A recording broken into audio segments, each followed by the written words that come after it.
Welcome to Corpstruction, a show about the missions, activities, and employees of the Tulsa District U.S. Army Corps of Engineers.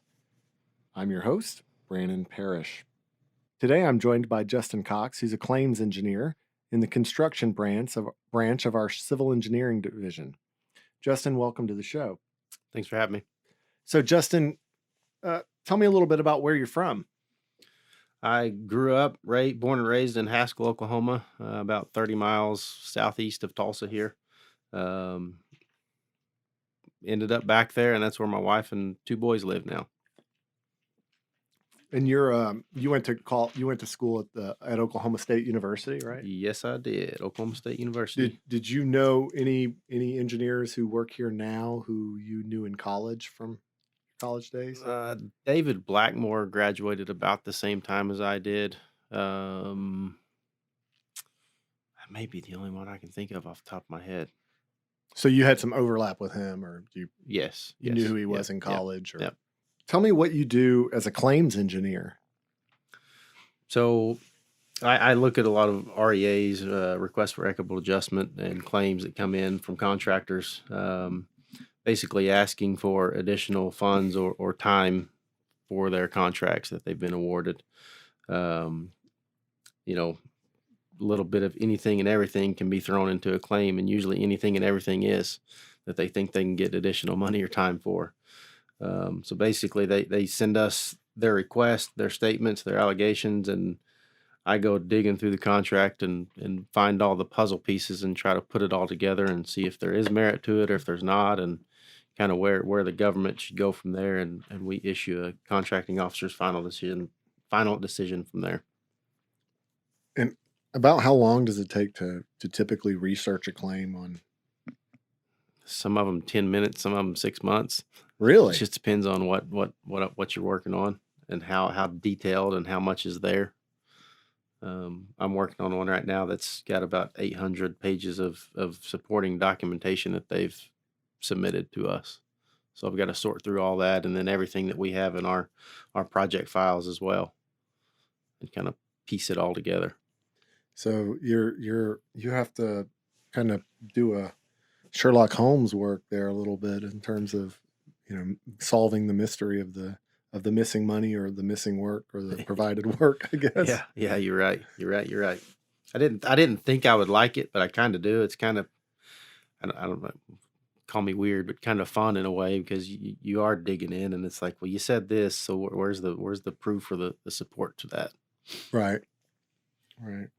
So you said you went to school at Oklahoma State, and you've worked in industry for a while. Why did you end up coming to work for the Corps? So I grew up working for a small earthwork contractor that has performed a lot of civil works for the Corps. So I kind of grew up working around and being on different projects at a young age, and then went to college. And during college, still worked for them in the summers. But I also did 2 internships for the Corps at college as well. And then ended up in private industry, working for a contractor at the time that did a lot of military work for the Corps. So I traveled. I spent a lot of time at Fort Bliss down in Texas, White Sands Missile Range there, connected to Fort Bliss essentially. And then down around San Antonio at Lackland and also Fort Sam Houston for that contractor, doing different projects. And then got tired of that and came home and worked for the earthwork contractor for a while, doing more small civil Corps contracts, and then shifted around a little bit more and stuck more into private industry for about the last 8 years. A few government contracts thrown in here and there, but mostly private. And then last year I was kind of looking for something different, and honestly, the Corps was the only one I talked to or applied to, and here I am. So, what were you most looking forward to? I mean, what was the motivation to come to the Corps? I mean, you said it was the only one you really looked at. When I was younger, I'd always said, I'll probably end up at the Corps later on in life. And I guess it's later on in life. But I've got 2 boys, and I feel like in private industry, I've kind of been ran around, I haven't got to spend as much time with my boys as what I would like to have. And I felt like the stability of coming to the Corps would allow more of that, and so far it has. So I've been appreciative of that, and so have they. Those all the constantly being on traveling around kind of takes its toll after a while. Yeah. Essentially, my last 8 years, I was kind of on call 24 hours a day, and pretty much when I got a call, I had to go. So, and that happened more often than what I would have liked for it to. So, right. Yeah. Learned a lot of things, great experience, but this is where I am now, and I'm looking forward to the future. Right. That is one of the things about the Corps. I think that most engineers I've talked to, they always say that, like, I get the benefit of, if I want to work overtime, there's availability to do that on in a lot of cases for projects, but it's not a pressing thing unless it's like a flood fight or something like that. So yes, the time is definitely one of the best aspects, especially for an industry where you can often end up working 80 hours a week, or 60 hours a week easy. Yes. Especially right out of college when you're younger, right? Yes. So yes. How old were you when you realized you wanted to be an engineer? I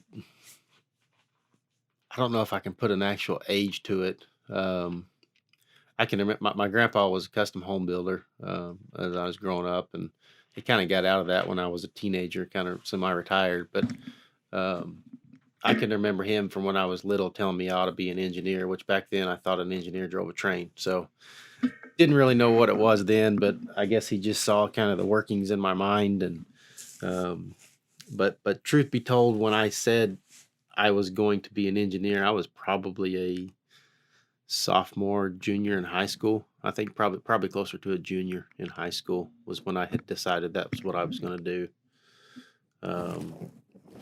And truth be told, I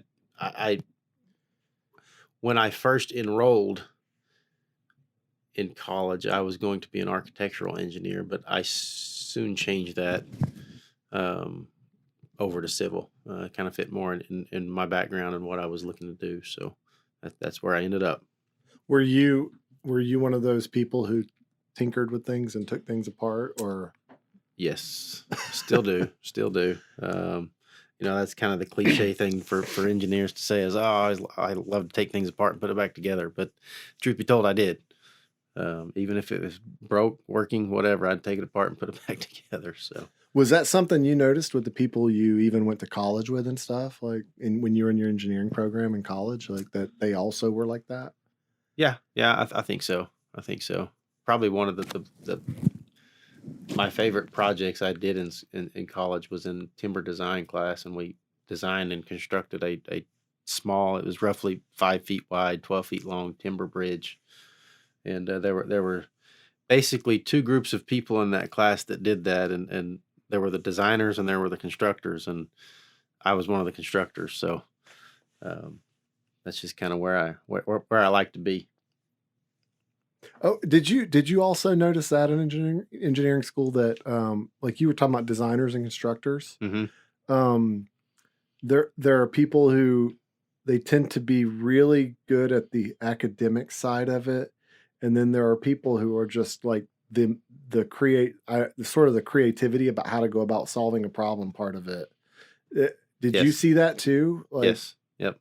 Those that were great on paper. But then you take them out in the field and see them clam up. I'm one that I go out in the field and I'm comfortable, everything's good, but then you get me in trying to draw something up or design something, and I fumble and have to dig and research, and it takes me a lot longer. So everybody has their strengths and weaknesses. So you've been here now about a year. Yes, sir. How are you finding it?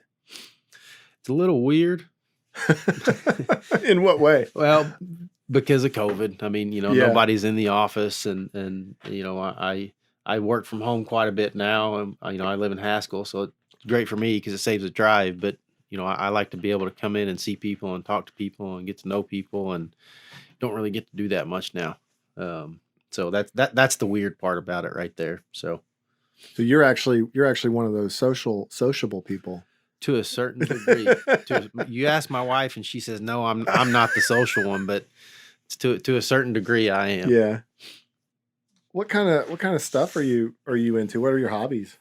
Um, so I've got a small herd of cattle that we run, about 15 head. So I spend a lot of time in the wintertime feeding and taking care of them. But so we've got a little bit of land, and so I guess my hobby is working around the house. Do you get a lot of those honeydew Oh list yeah, things? yeah, yep. Yeah. But I am my oldest boy is 6, and my youngest is 3, and oldest boy's been into soccer, but he's going to play baseball again. We played a couple years ago, and then he took a year off, and so we're playing again this year, and so I'm coaching him. So that'll be my hobby for the next few months anyway.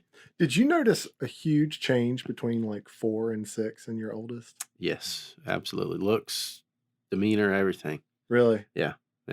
That's kind of where I feel like he went from being looking like a baby to looking like a little boy.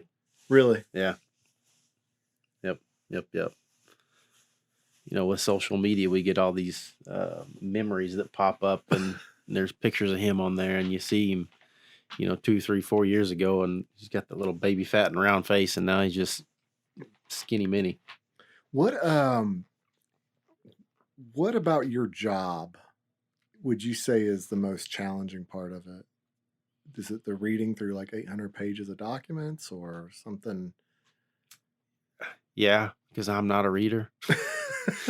I say that not to incriminate myself, but Right. but no,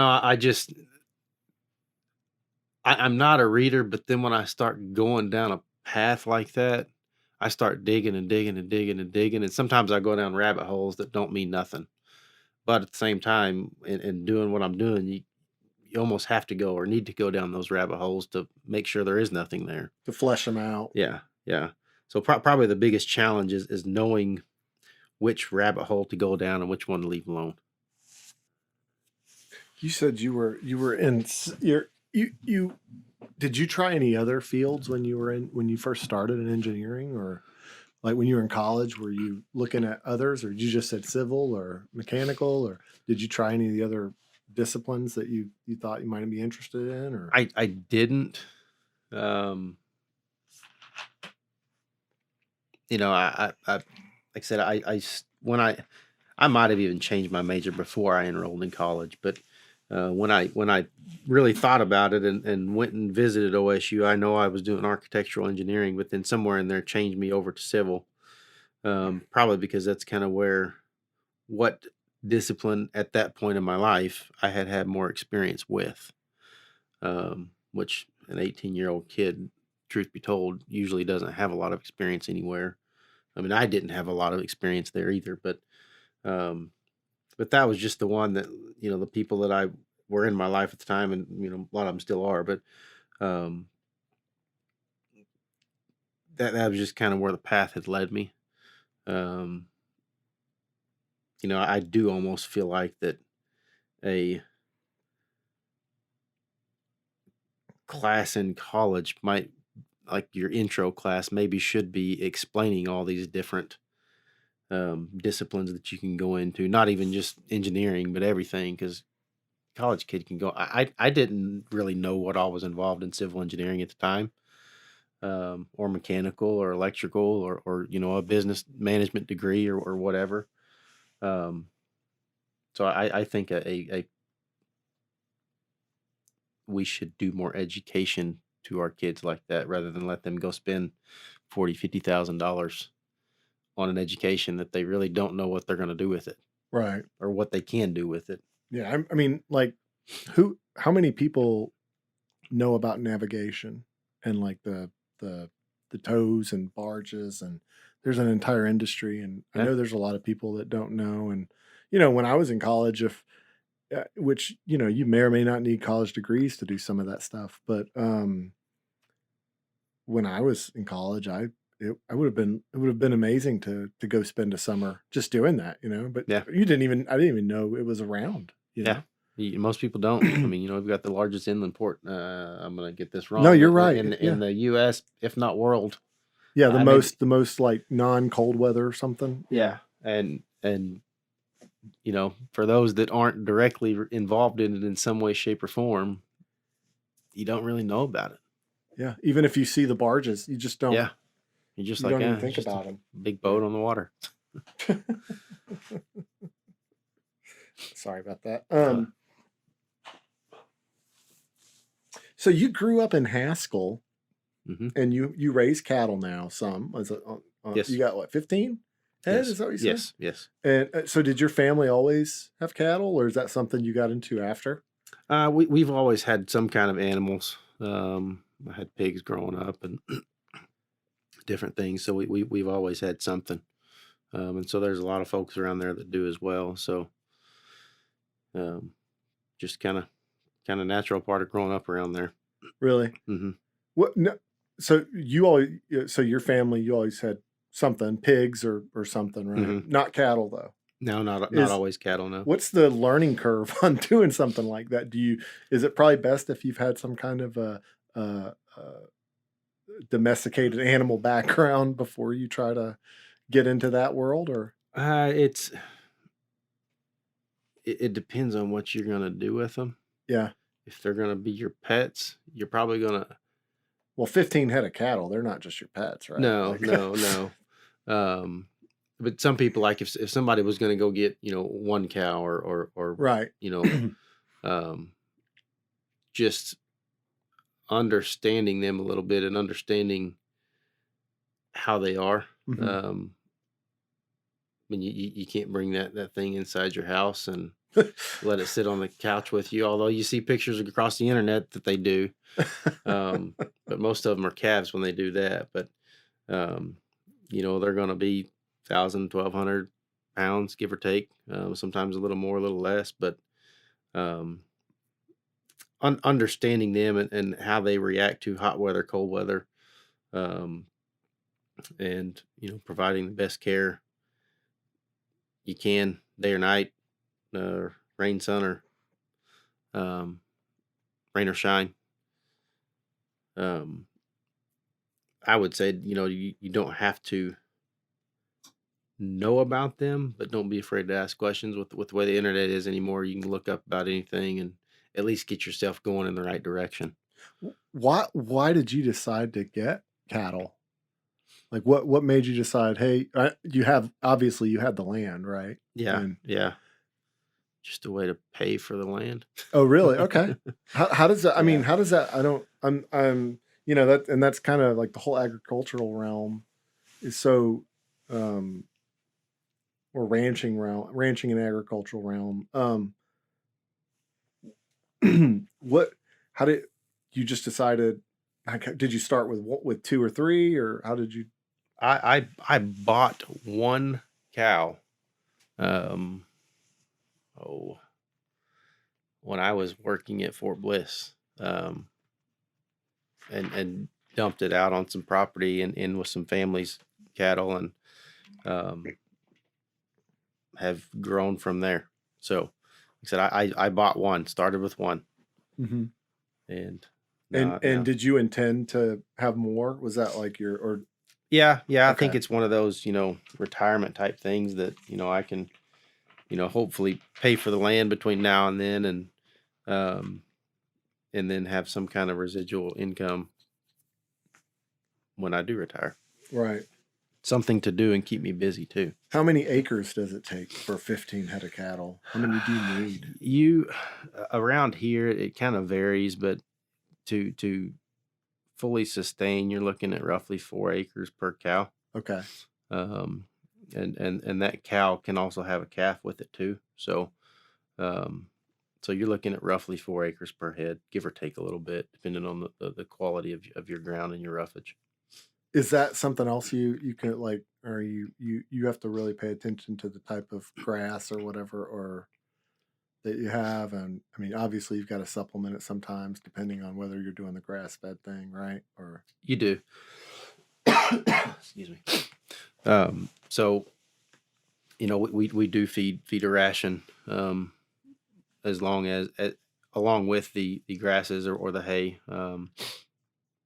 I try to keep our grass pretty good quality, Mhm. fertilizers, lime, different things to the soils, to help them grow and support. And been fortunate that I've been able to keep our cows pretty fat and pretty healthy, and haven't really lost any over the last few years, especially through the cold we had last year. Mhm. I know quite a few people have lost some, but we didn't, which is good. Do you have to do a lot of supplementation in the winter or in like Haskell's somewhat south of here? Right. So Yes. do, do you find that the grass stays pretty, I don't know if green is the right word, or pretty healthy for them year round, or do you have to Yeah, like supplement with hay it and does it year round. We usually feed hay from roughly middle of November to, um, usually around tax day, middle of April. okay. Um, and so I was fortunate this year that I leased another place, and I was able to keep cows off of it all year last year, and so they were able to get in there in late fall and eat on that quite a bit. So I've been able to reduce my hay bill this year, which we cut and bale our own hay, but what I don't use I can sell. So um, it looks like I'm probably going to be able to have some to get rid of here pretty soon. And you have to keep that out of the rain, right? Like hay, don't you have to, No, or not is there a necessarily. You can lose your nutrient value in it if it's not out of the rain and okay. or sun. But after a couple years, your twine or your net wrap tends to start rotting if it hasn't moved. Okay. But I try not to keep any hay past a year. Okay.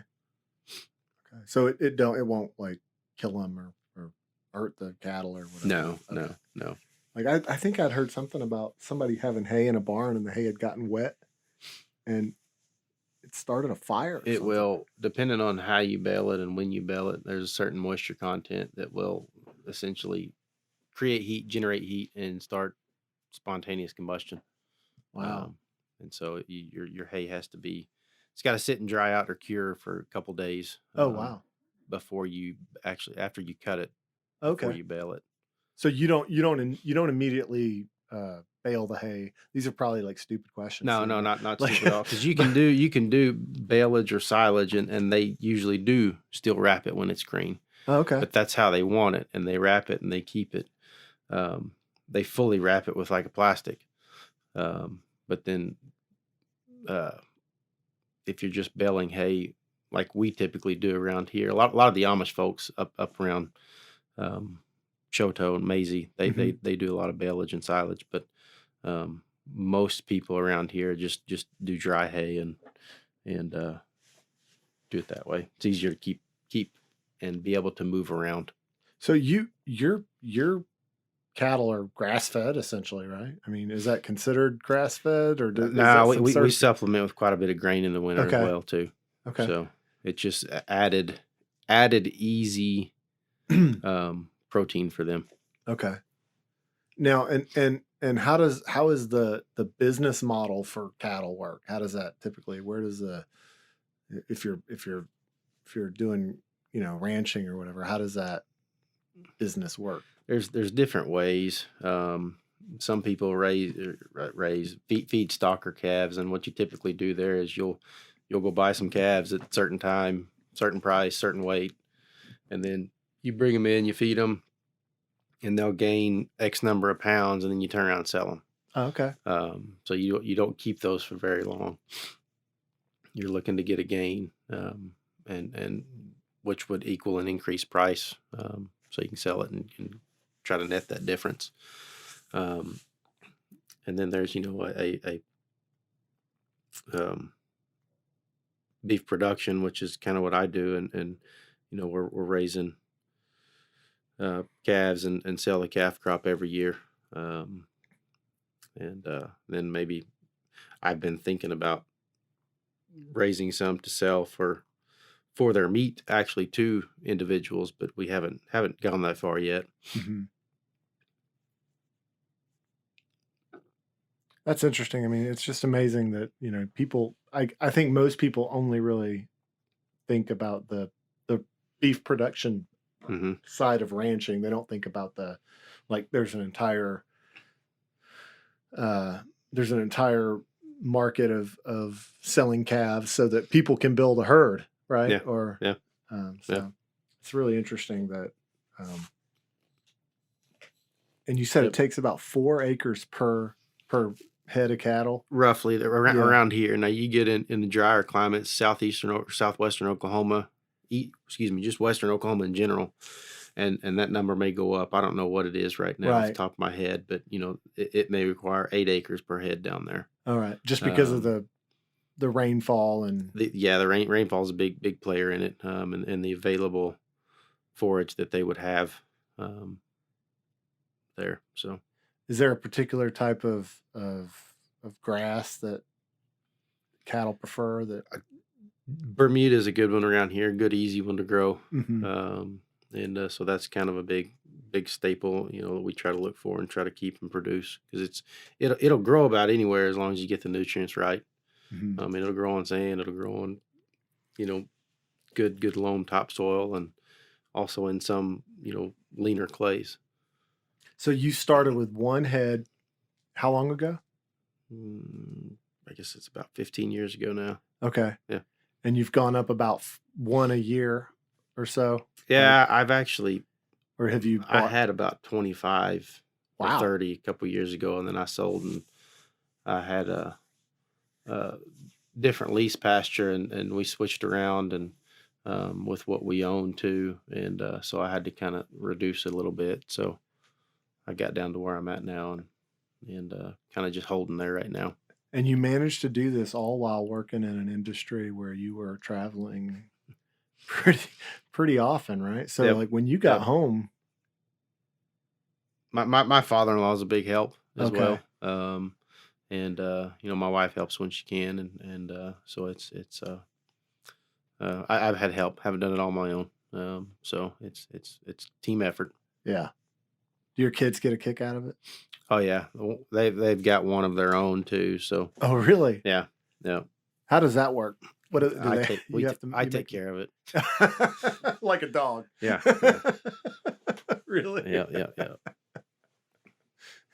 We just bought her a couple months ago for him, so it's Oh, just kind of really? still nude for him. So They're I l- think once she has a calf, it'll kind of be kind of exciting for him, and it may kind of draw him in a little bit more. But Mhm. they still see her when she's out in pasture. So Yeah, do you enjoy that being out like in the do you enjoy being outside and out on the ranch and yeah, walking around? yeah, we do. Yeah, I do. Yeah. It's nice. It's peaceful. It's quiet. So it's great. It's great. It's great. So do you ever get back to Stillwater and go to games or Not as much as what I'd like. We hadn't been to a game. I guess the last game we went to was a basketball game in like January of 2020. really? So haven't been up for game football or basketball or any baseball anything since then. What advice would you have for someone who is about to graduate college and they're in an engineering discipline and they're looking at future jobs? What kind of things would you recommend they think about? Loaded question. Um, overall, I would say do something that, and this is going to be a cliche answer, do something that makes you happy. Um,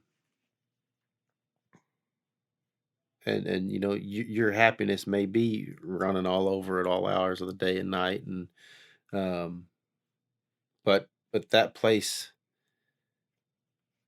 as much as the people around you, you like them, love them, your position will be replaced if you were to leave today. So do something that makes you happy, you fit in, you feel you are a part of it, and you're a productive member there. Um, and that's probably the biggest thing that I would say, and not pointing them in any direction, but just find that happiness for you. Very good answer. I agree 100%. Yeah. All right. Well, I want to say thank you for joining us today, Justin.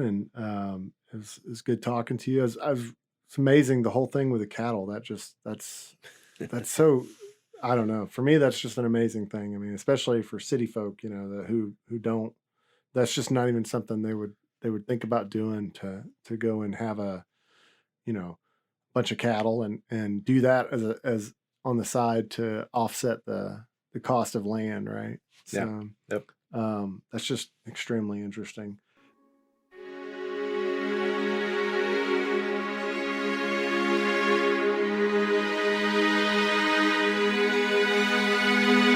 Thank you for joining us for Corpstruction. Corpstruction has been a production of the Tulsa District U.S. Army Corps of Engineers Public Affairs Office. This episode of Corpstruction is brought to you by the Engineering and Construction Division. Thanks for joining us. Have a great day.